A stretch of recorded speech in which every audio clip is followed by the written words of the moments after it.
Hi, my name is Gian, and today we are going to talk about this really interesting topic about cannibalism. Yes, you heard that right. It's called cannibalism. And that case is the Regina versus Dudley and Stephens, also known as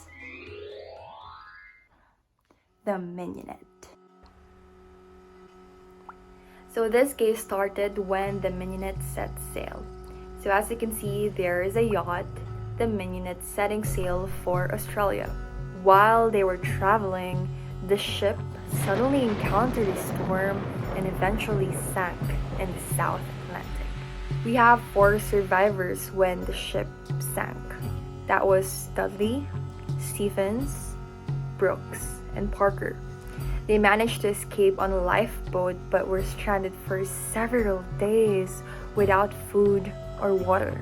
You're gonna see how they struggle for survival, and that is when the proposal emerges. And actually, Dudley and Stephens proposed to Brooke that one of them must be killed in order to survive.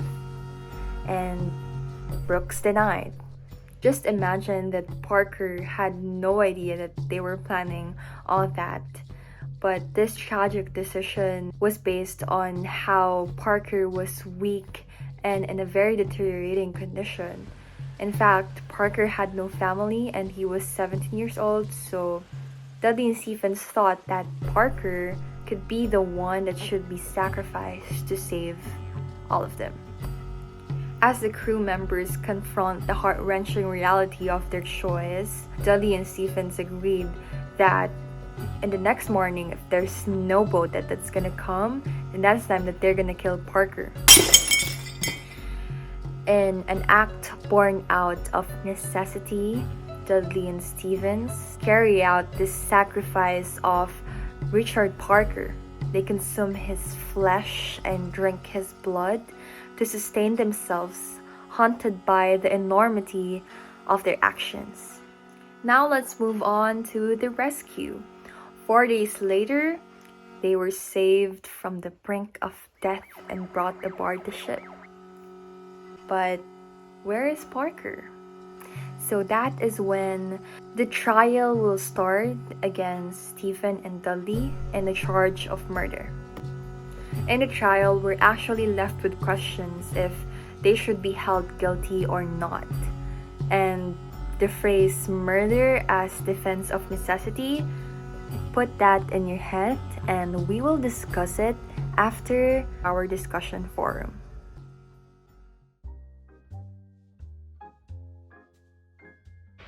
Since I want this to be as friendly as possible, I don't want to bombard you with too much information with what we have learned, so we will do a case background.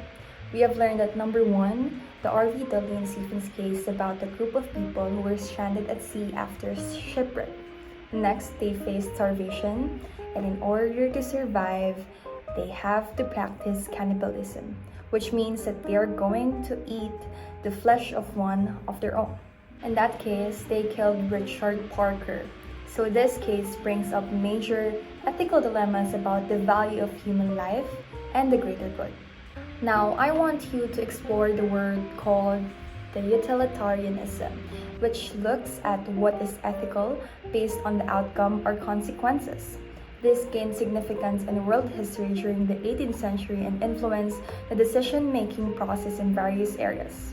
Thus, it affected decisions related to wars, elections, capital punishment, where the well-being of the majority played a significant role. And that is where globalization comes. And if you're wondering, so through cannibalism, it created a global impact? Because that's weird, right? It's weird that they ate a flesh of their own and yet they're gonna make a global impact? Well, actually, that is right. Because the RV Dudley and Stephens case had a global impact on common law, which is the legal system shared by many countries. It brought attention to the economic, cultural, and political aspects of ethical concepts like utilitarianism. This case highlighted the moral and ethical concerns that people from different cultures and beliefs face when it comes to taking a human life. And that is also the cross-cultural connections will begin, because we have different cultures, we have different beliefs, and the cannibalism came from a culture. But before we skip to the cross-cultural connections, we are going to expand more about the economic and its political consequences. The case also showed the economic consequences of scarcity and how it can lead people to harm each other for survival.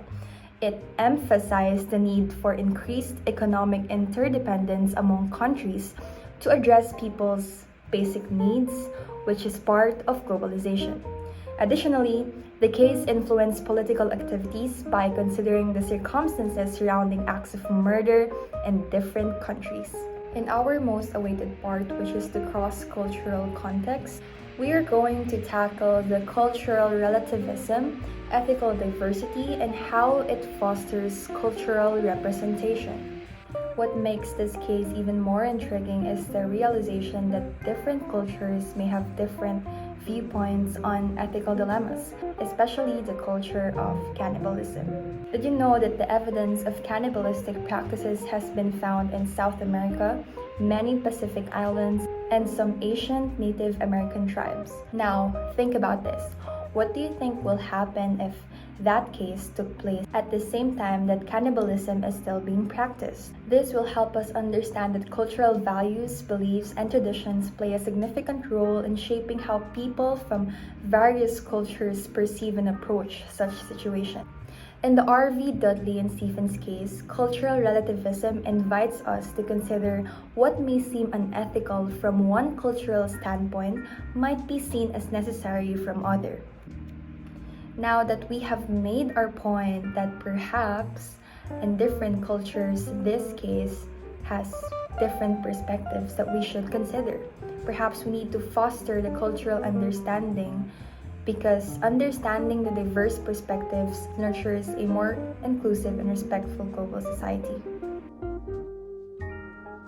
Before we end our discussion, I want you to think about how does understanding different cultural perspectives and ethical dilemmas promote a more inclusive and united world.